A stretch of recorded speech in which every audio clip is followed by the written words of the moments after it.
I'm down in Florida helping out my friend Lisa, and her pawn shop basically needs a pick-me-up. So I made a few calls, and I think I have found the perfect item to help get more people into her shop. Hey, how's it going? Hey, how you doing? Hi, nice to meet you.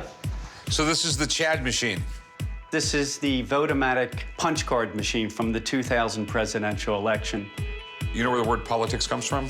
No, tell me. It's from the Greek poly, meaning many, and tix, meaning blood-sucking. I bought this voting machine 14 years ago, and then with this year's presidential election, I decided to bring it out. And I wanted to put it in the hands of somebody that can really appreciate it. I'm looking to get $2,000 for this voting machine. This is cool. So where in the world did you get this? Palm Beach County sold these machines a couple years after the election was over. And we have the ballot here. Do we have Gore and Bush on there? Yeah, I have sample ballots, and I also have the infamous Chads are still in the machine. And the confusion was that people that meant to vote for Gore ended up voting for Patrick Buchanan. This is a butterfly ballot, so it was confusing for a lot of people. That's where all the trouble started. Can I try this out? Yeah, absolutely. I'm voting. You're not supposed to look. So right there, if you don't push all the way, and here we go. See, one hanging Chad. In 2000, when they had the election, people realized that occasionally when you punch out the Chad or the little piece of paper, it didn't actually pop out of the ballot. And then when it got voted, it could have got screwed up a little bit. And next thing you know, we got the Supreme Court involved in the end, and it was all because of the Chad. I think this is absolutely amazing. I don't know exactly what these things go for, but it will be a cool thing in their shop. I guarantee you, people come in that shop just to take pictures next to it. So I think you should make an offer on it. This is something you can pull out every election cycle. Right. And you throw it online for sale, and you always put like some crazy reserve so it doesn't sell, but you always end up getting a bunch of free press out of it. People will come into your shop just because it's there. It's sort of like my Super Bowl rings and stuff like that. Okay. What are you asking for it? $2,000. And that's a bargain. I'll give you 8. No. What about like 1,200? It's a unique piece of world history, not just American presidential history. I understand that, but just like Rick was just explaining, this is something that I'm gonna have to find a buyer for, and even if I can't find a buyer for it, then it's money I've got invested. I'll give you 1,000. I can't go any more than that. Okay, I'll take it. All right, good deal. Well, you bought a great machine. All right. All right, you guys got that, and I got Chad, hanging Chad, like James Bond. Hey, how's it going? I'm well. How about yourself? Doing good. What do we got here? Well, what I have here is the holy grail of all championship rings, the 2004 Boston Red Sox World Series ring. No way. The ring belonged to a Red Sox player, Brandon Puffer, who was a relief pitcher. I'm hoping to get $89,000. The least I'd be willing to take, $65,000. I'd like to sell the ring today just to free up some money and maybe put it on a down payment for a house. So where in the world did you get this? I came across it through a sports memorabilia dealer in Boston. So I take it you're from the Massachusetts area? Oh, yeah. Can you tell by the accent? Yeah. You mind if I take it out? No, not at all, please. Yeah, this is the quintessential screw baseball. I mean, Boston sports area sports thing. Exactly. Yeah, I mean, this is when they, everybody pretty much said, the curse was alive and well, and they were going to get swept by the Yankees. And lo and behold, they came back from being 0-3 in the series, and then ended up sweeping the Cardinals, right? Yes, they did. It made the 2004 title just so sweet, absolutely fabulous. So what could you tell me about the ring, man? The ring belonged to Brandon Puffer. Okay. I know that it's one of 51 player rings. Mm-hmm. I mean, the ring is awesome. This is greatest comeback in history, 2004. All the diamonds are real. And they made it out of 18 karat. That's rare for a sports ring. Yes. Generally, they're 10. How much do you want for the ring? Well, I'd like $89,000 for it. And I'll tell you where I came up with that number. Scott Williamson, an unknown compared to Puffer. His ring sold for $89,000 online. Okay. Everyone loves a good underdog story, and the 2004 Red Sox definitely fit that description. It was an epic moment for Boston sports fans, but there's a little bit more to this ring than meets the eye. Typically on something like this, I'd offer you around 60 grand. You have one huge problem with this ring. And that is what? That it's a Brandon Puffer ring.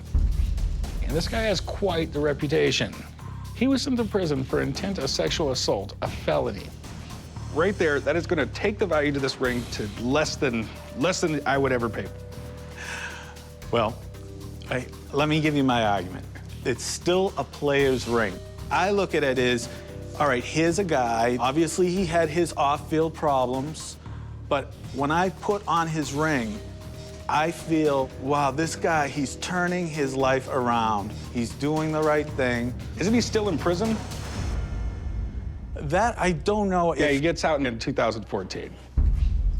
You know, buddy, at the end of the day, if this had anybody else's name on it, any unknown player that I'd never heard of in my entire life, I would offer you 60 grand for that ring. It's just that ring right there is probably the one Red Sox rings from '04 that's not worth any money to me. You've got to ask yourself, when is a 2004 player's ring going to come back into the shop? It'll probably be a while, and it may never. But it's a chance I'm willing to take. Have a good day. Thanks for bringing it in. It was really cool to see. I completely, respectfully disagree with his opinion. The name, to me, is irrelevant. That was a player's ring, and I think he let it slip through his fingers. Hi, good morning. What is this? Well, that is a watch I found in a steamer trunk. My dad was a watch collector, and this was one of the watches I remember that we couldn't play with. The world's smallest private mini radio. This is cool. Space 2005. I love all this stuff. All the old toys would be like 1999 in the year 2000, everything like that. And everyone would be wearing those silver suits with a Nehru collar. Yeah. They'd all look like Dr. Evil. My father, he used to bring home a lot of space toys simply because my birthday was the day that they took off for the moon. Well, I'm going to ask for $200, and I know people get nostalgic for things of that nature, so I figured somebody might want this thing. Does it have like a patent date on it or anything? I know it was from sometime in the 60s. Okay. The 60s and the space race. It was a neat time in American history. Every kid in the world loved space. We have a little picture of Sputnik right there, and that's what started it all, 1957. The Russians put a satellite in space, and everyone was like, you know what I mean? It was like the most scariest thing in the world. The Russians are in space. They're going to nuke us tomorrow then. Right. We figured by 2005, we would be having, like, colonies on the moon. The space race captured everyone's imagination and led to all sorts of toys, TV shows, movies, you name it.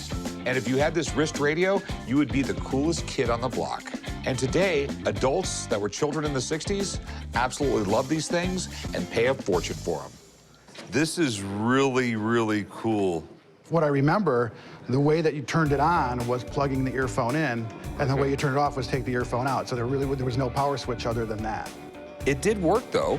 And on your wrist, you would have to run this down your shirt, into your ear. Right. It is the first Walkman. Theoretically, yeah, I guess it would be the first Walkman. Yeah. Hey, this is pretty neat, though. I'm super impressed with it. How much did you want for it? I was thinking $200 for it. I got a buddy who's got a shop right down the street. Let me give him a call. He'll run up here. He does it for me all the time. And let me have him take a look at this thing. Great. I will be right back, and I'm gonna bring this with me so I can just read it off to him on the phone. Okay, I'll be right back. I could not find anything online that could substantiate what it was worth, so anyone's expert opinion is better than none. Good to see you, man. What you got for me to look at? High-tech stuff. Sweet, man. This classic 60s stuff right here. The world's smallest private mini radio. And that could very well be true. After World War II, I mean, the Japanese were jumping into transistor radios and technology, and then they started to make them smaller and smaller. Later on, they started to get more into electronics like Nintendo and other items. I mean, this was cutting-edge technology back then. Back in the 60s, John F. Kennedy was pushing for kids to learn about science. Space was big. Transistor radios were fairly new technology, and there's a lot of guys who would collect this kind of item. So what are your concerns, Rick? Just the big thing is what's it worth? I mean, that all looks period. I mean, that looks all right. The headphones and the box is in really good condition. It's super rare. I mean, in all my time doing toys, and I've maybe seen one other one in my lifetime, so the item's in pristine condition. I could see you easily getting in the $350, maybe $400 for this. Okay, that much? Wow. There's guys who collect the old transistor radios. I mean, that guy would pop an item like this. Okay. Well, thanks, dude. All right, cool. I think Rick should buy this item. It has a lot of things going for it. Condition's great, so you should have no problem selling it if he picks it up. So I guess it's worth a little bit more than we thought. I guess it is, yeah. I would have never thought it would have been that much money, but... Okay. Give you $200 for it. Well, you know, I mean, the more that we've been standing here talking about it, you know, kind of the nostalgia set in, and, you know, I do remember this as a kid. He said $300 to $400. An hour ago, when you wanted $100, it didn't have all that sentimental value. I think 200 is more than a fair price. Well, I'll tell you what. I think 250 is going to be my lowest number that I'll go on this. It's a cool piece. I really dig it. It's neat. Yeah, dude, 225 is gonna be it. Well, I think I'm gonna hold on to it for a few more years, and we'll see if it goes up in value anymore at that point. Okay. All right, thanks, man. Nice meeting you. All right. You know what? Come on, I'll give you the 250. Sure. Yeah, I didn't think you were gonna walk. Well, Okay, all right, I'll meet you right up front. great, thanks. Cool. Emotional attachment. I feel great. To be perfectly honest with you, I had no emotional attachment to that thing whatsoever. I was just looking to get as much money as I could for it.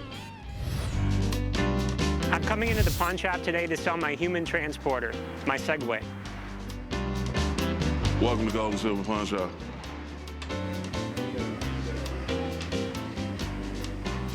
Awesome. What do you got here? I'm interested in selling my Segway i2 personal human transporter. Hey, Big Hoss. I think I found the old man's next ride. What, the Segway? Yeah. The old man wanted to break his hip on that. Oh. Since I've had this Segway, I've put hundreds of hours on it, but I really want to upgrade. I want to get the new X2 model that's more for off-roading.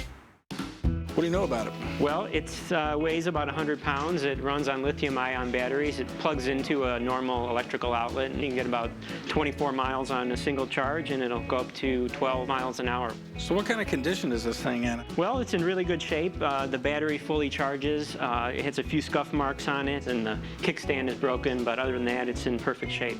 Before we negotiate or anything, we're gonna need to test it out. Chumley, you wanna give it a shot? Hell yeah. So how do you ride this thing? Well, you just step on it carefully, balance yourself. Careful. I got it. Carefully lean forward. Put your other foot up. Watch your balance. Steady. Steady. I got it. Chumley, I think we had enough. I was just getting warmed up. You're an idiot. How much do you want for it, Ben? I'd like $3,500. It's not gonna happen, man. It's got a missing kickstand. I mean, it's 5 years old. I can do like 2,000 bucks. I'd really hate to sell it for $2,000. I mean, it's fully functional. The battery charges. It just has a few scuffs on it. Could you do any better than that? Just because my man over here almost broke your Segway, I will give you another 500 bucks. So $2,500? Yeah. All right. That sounds pretty fair to me. All right. Chumley, you want to write them up and have someone else put it in the back, please? I didn't almost break it. I just sold my Segway i2 for $2,500. I think that was a fair deal. Now I can't wait to use this money as a down payment to buy the new Segway X2. So what do we got here? It's a 2005 Suzuki GSX-R 1300 Hayabusa. It's a badass bike. That and then some. It'll do over 250 miles an hour. Hop on and try it if you don't believe me.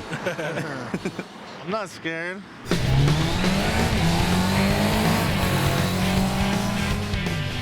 coming into the pawn shop today because I'm trying to sell my Suzuki Hayabusa. Unfortunately, I have to leave town for business for an extended period of time. So I'm not going to be able to appreciate it, and I have no place to store it. So it has to go. I bought this bike brand new in 2005 for $12,000 at the dealership. Stock, it's 1,300 cc's. I punched it out to 1,500 cc's. It's got $1,500 wheels on it. It's got a $5,000 exhaust system on it. And you built this for speed. Yeah, I built this to be the fastest bike out here, and it is. It's the fastest bike in Vegas. Nothing will touch it.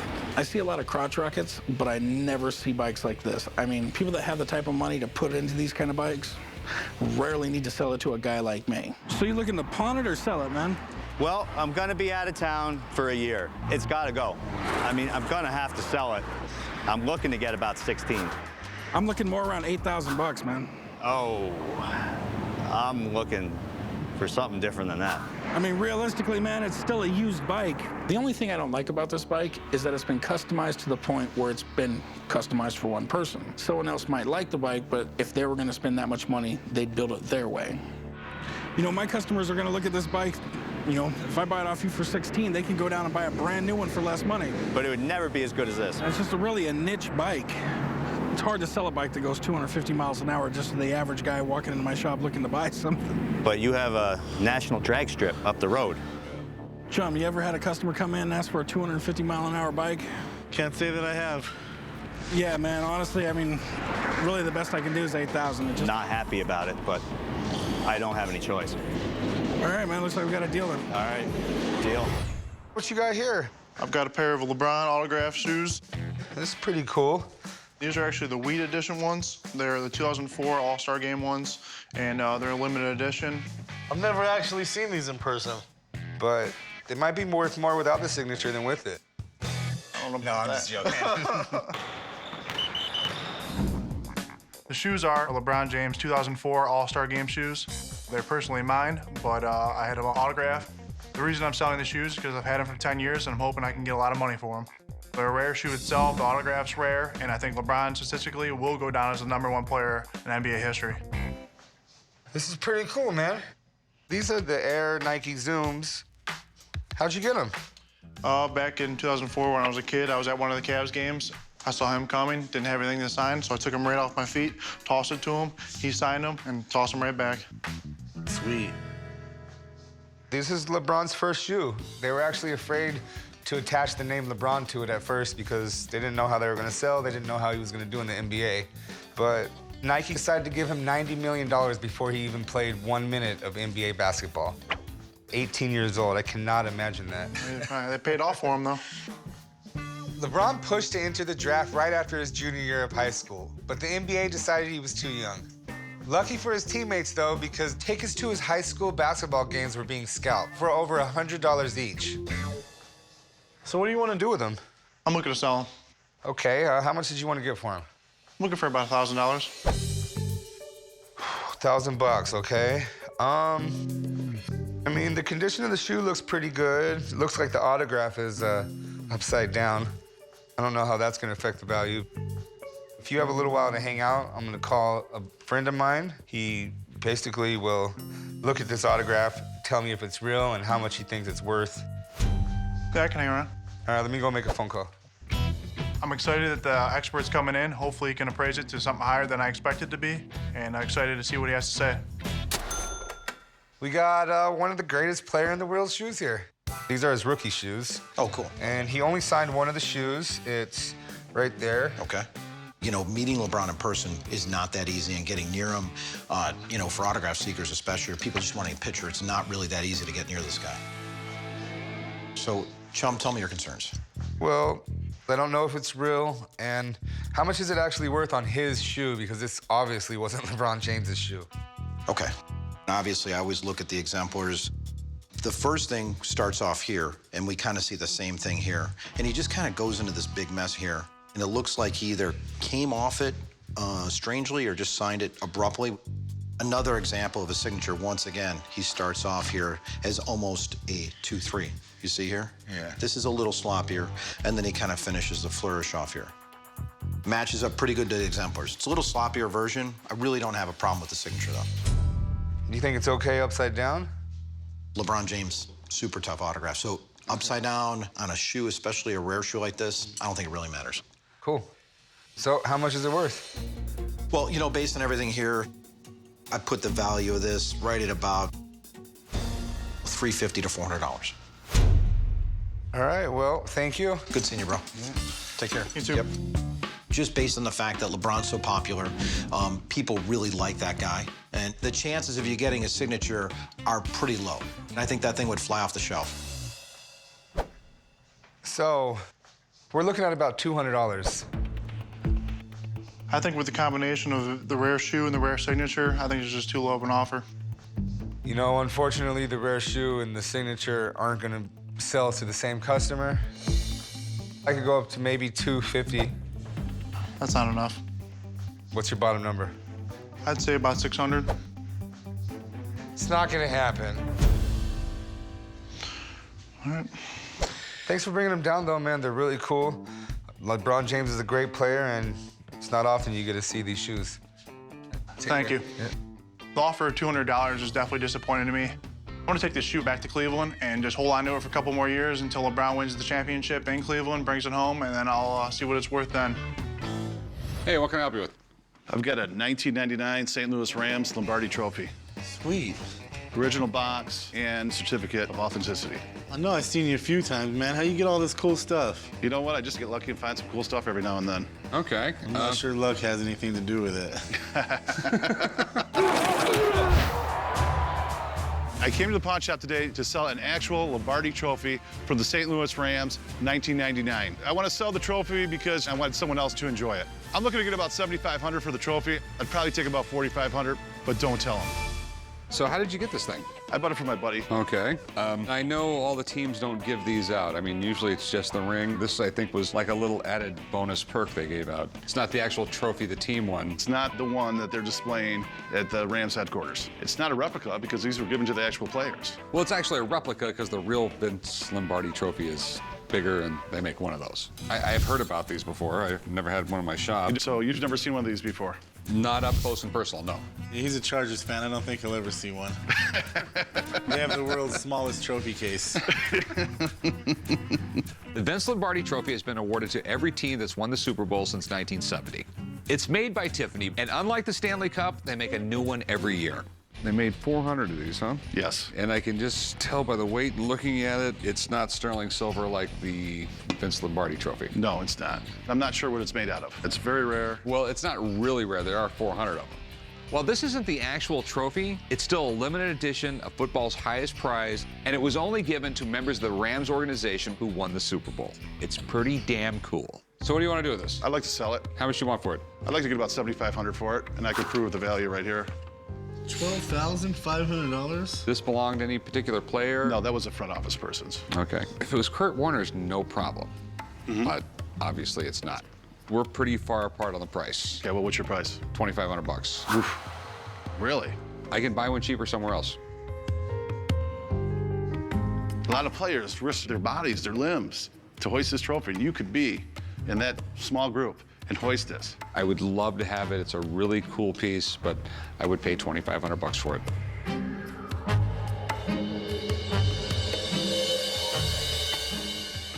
We're too far apart. Okay. But I'll let you hoist it, though, even though you're not going to buy it. All right, just... Can I touch it once? It's amazing. The offer of $2,500 is just too low. It's ridiculous. They're trying to make a buck, but they're not going to make their buck off me today. He's going to be really sad when he wakes up tomorrow morning knowing that he doesn't have that trophy.